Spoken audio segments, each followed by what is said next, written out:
Hey everybody, we're doing some Pythagorean Theorem questions. I am asked to find the values of x and y for each of the figures below. Anytime we do end up having a non-perfect square, we are going to round to the nearest tenth. So we're going to take a look at this problem. We see the x and the y here. I don't have enough information to do anything with either of them right now as they are.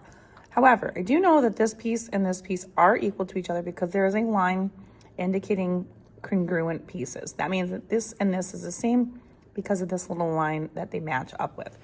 So that being said, I can use this right triangle right here to figure out what this piece is. Once I find this piece, I then know it's the same piece as this one, and then I can do more work with it.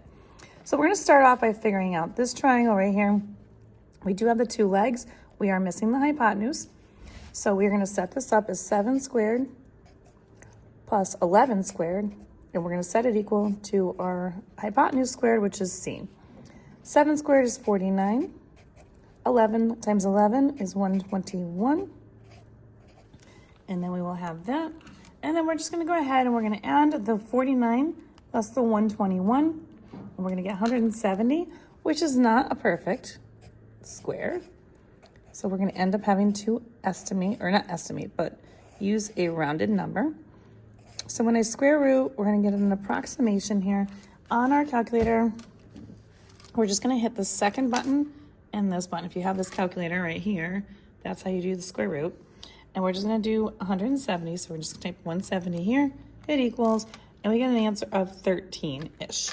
Again, rounding to the nearest tenth, that would be just 0 anyway. So we're going to have 13. And this is all in inches. So that means that that missing hypotenuse is going to be 13 inches.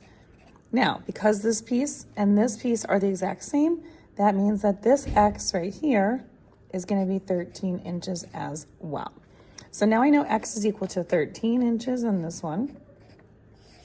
And then now I can use that x, add it to the 7, and make that piece with this 11 as the other leg, and I can find this hypotenuse. So we're going to take 13 and 7, add that together. That's going to be our one leg, which is 20. And that's going to be squared. We're going to use that 11 again because it's 11 squared. That's the smallest leg. And it's going to equal our hypotenuse in the big triangle, which is our y squared. Again, you can call it y, c, whatever you'd like. 11 squared, 11 times 11, which is 121. 20 squared is going to be 20 times 20, which is 400. Equaling y squared. And then we're just going to go ahead and add those together. That's going to give me 521 is equal to y squared. And then we want to do that square root at the end, which will cancel that y out. And what's going to be an approximation again. So we're going to do the square root of 521. And when we do that, we get 22.8. The 2 is not going to move that 8 up. So it will be approximately 22.8 for that piece, and that's going to be in inches. And that would be how I find both of these in this problem. If you want more questions like this, find them on my YouTube, Instagram, and TikTok at YouWantAlgebra. All these are going to be located in the Pythagorean Theorem portion of my playlist. Don't forget, like, share, follow me for more, save this for later, and I'll see you soon.